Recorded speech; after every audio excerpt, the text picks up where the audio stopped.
What if I told you that there was a night when a man stood face to face with God, and instead of dying, he fought back, not in a vision, not in a dream, in a symbolic story meant to be softened or explained away, but in a real, physical struggle in the middle of the darkness, where no one else was watching, where no one could intervene, where everything that man thought he was became exposed. And the most disturbing part is not that he fought, but that he refused to let go, and even more unsettling is that when the night ended, he walked away changed forever, as if something inside him had been broken and rebuilt into something new, something deeper, something that cannot be easily explained. And to understand how he reached that moment, you have to go back to the beginning. You have to understand who he was before that night, before the struggle, before the transformation. His name was Jacob, and from the very first moment of his existence, there was already tension, already conflict, already something unusual about him, because he did not enter the world in a quiet or ordinary way.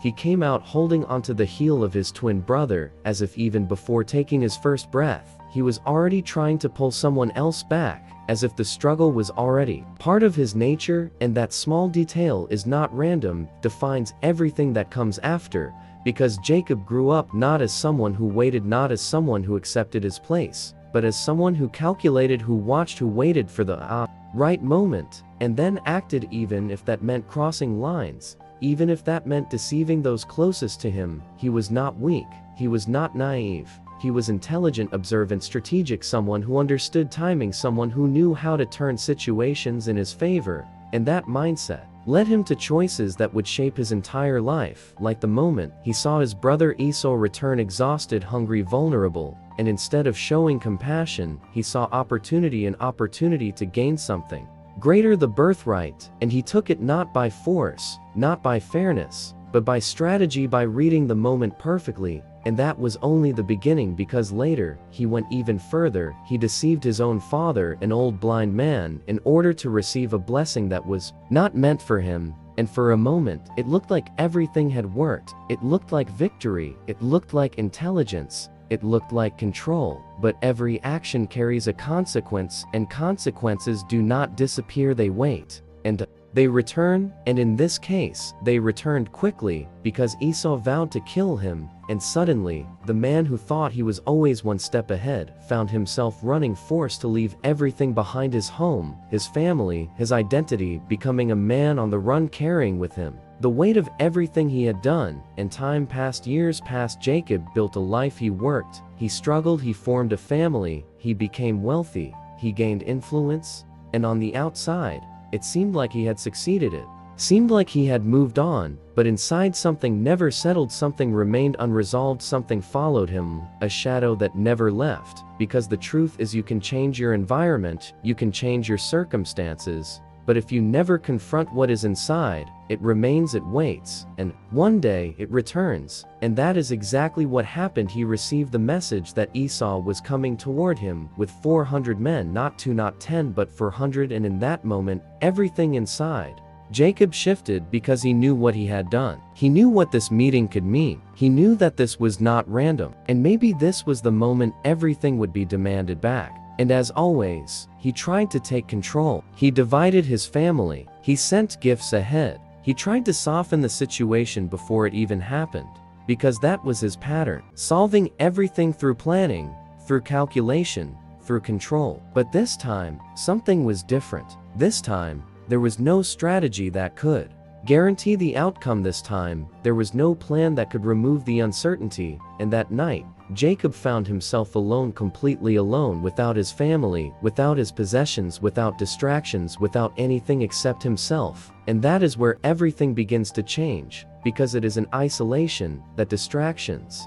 disappear. It is in silence that truth becomes louder. It is in moments like that where there is no one else to blame, no one else to influence, no one else to manipulate, that a person is forced to face what is really inside. And in that exact moment, something unexpected happens. A man appears out of nowhere, without introduction, without explanation, without identity, and immediately begins to wrestle with him. There is no conversation, there is no warning, there is no reason given, just struggle, a direct, physical, intense struggle. In the darkness, while the world sleeps, while no one sees, while everything feels suspended. And this struggle does not last seconds. It does not last minutes, it continues through the entire night. And this is where the mystery deepens, because in any normal fight, there would be a winner, someone would fall, someone would dominate, someone would surrender. But that does not happen here. The struggle continues, as if both are locked into something beyond a simple fight, as if something deeper is unfolding.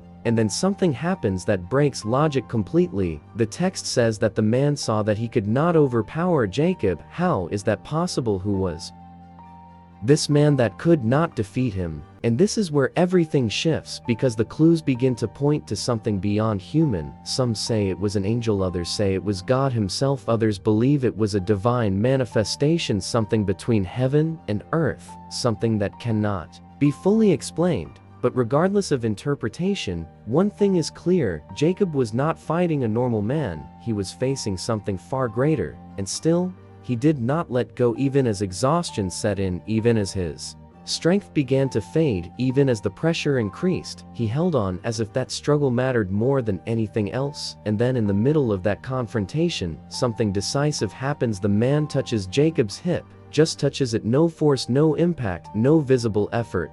And instantly his hip is dislocated, and that moment reveals something critical. If that being wanted to end the fight, it could have been over instantly. There was no need for struggle, no need for time, which means the fight was allowed. The struggle was intentional, and that raises a deeper question: why allow it? Why let Jacob continue? Why push him to that point? And still, even in pain, even weakened, even unable to stand properly, Jacob refuses to release him. He holds tighter and says something that changes everything: I will not let you go unless you bless me. And at that moment, the nature of the fight shifts completely. It is no longer about physical strength. It becomes something internal, something spiritual, something deeper. Because Jacob is no longer trying to win, he is trying to receive something he cannot obtain any other way. For the first time in his life, he is not manipulating, he is not calculating, he is not controlling. He is simply asking honestly, without strategy, without disguise. And then, the man asks him a question: what is your name? And that question carries weight, because a name in that context was not just a label, it represented identity, essence, who you truly are. And when Jacob answers, he cannot lie, he cannot hide. He says, Jacob. And in that moment, he acknowledges everything. That name represents the deceiver, the one who takes the place of another, the one who lives through strategy. But this time, he does not avoid it. This time he faces it. And that is where everything begins to shift. And it is exactly at that moment when Jacob speaks his own name, without hiding, without twisting it, without trying to escape its meaning, that everything begins to transform in a way that can no longer be undone. Because the response he receives is not just an answer, it is a declaration that reshapes his entire identity. The man says to him, you shall no longer be called Jacob, but Israel, because you have struggled with God and with men, and have prevailed. And those words carry a weight far beyond what they seem at first glance, because this is not simply a name change, this is a redefinition of who he is at the core. Jacob, the deceiver, the strategist, the manipulator, is no longer defined by what he has done, but by what he has endured, by what he has faced, by the fact that he remained when everything in him could have chosen to let go. And this reveals something deeper about that night, because the transformation did not happen before the struggle, it did not happen at the beginning, it happened after resistance, after confrontation, after he reached the point where there was no more pretending, no more control, no more escape. And that shows a principle that is often ignored. Real change does not happen without pressure. It does not happen without tension. It does not happen without moments that force a person to face what they have avoided for so long. And still there is another layer, because Jacob is not satisfied with just receiving a new name. He asks the man, tell me your name. He wants to understand who he has been wrestling with. He wants clarity, he wants explanation. But instead of a direct answer, he is met with the question, why do you ask my name? And in that moment, something important is revealed. Not everything is meant to be fully explained. Not every encounter comes with immediate understanding. Some things remain beyond clear definition, not because they lack meaning, but because they carry more depth than simple answers can hold. And yet, despite the mystery, the text makes it clear that right there in that place in that exact moment, Jacob is blessed, and that detail changes everything, because the blessing does not come in comfort, it does not come in peace, it does not come when everything is stable, it comes in the middle of struggle, in the middle of tension, in the middle of pain, and that challenges the way many people think, because often blessing is associated with ease, with success, with visible victory.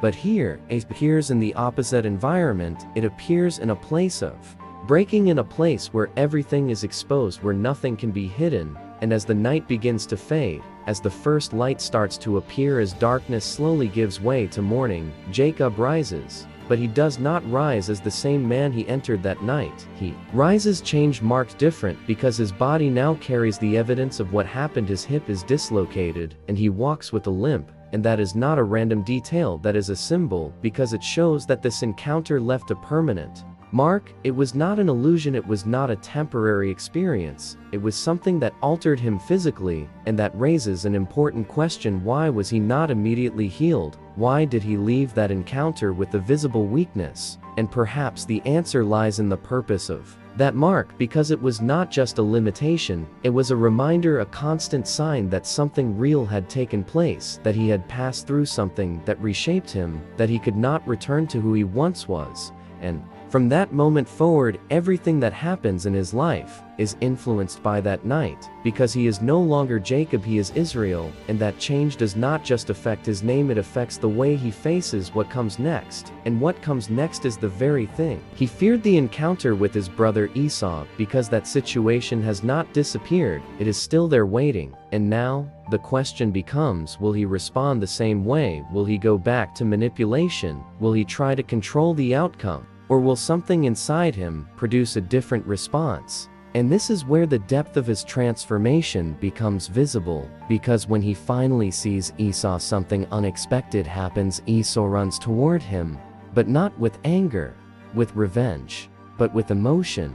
He embraces him, and in that moment, something shifts that cannot be explained by logic, because reconciliation replaces conflict, restoration replaces fear. And this reveals something powerful: inner change has the ability to influence external outcomes in ways that cannot always be predicted. Because Jacob is no longer the same man who fled. He is no longer operating from fear. He is no longer depending on strategy. He is someone who has been through a process, someone who has faced something deeper, and that changes everything. And this is where the story expands beyond one man, beyond one night, beyond one moment. Because it begins to reflect a pattern, a principle that continues to exist in different forms, in different lives. Because there are moments when everything slows down, moments when a person is left alone, moments when distractions disappear,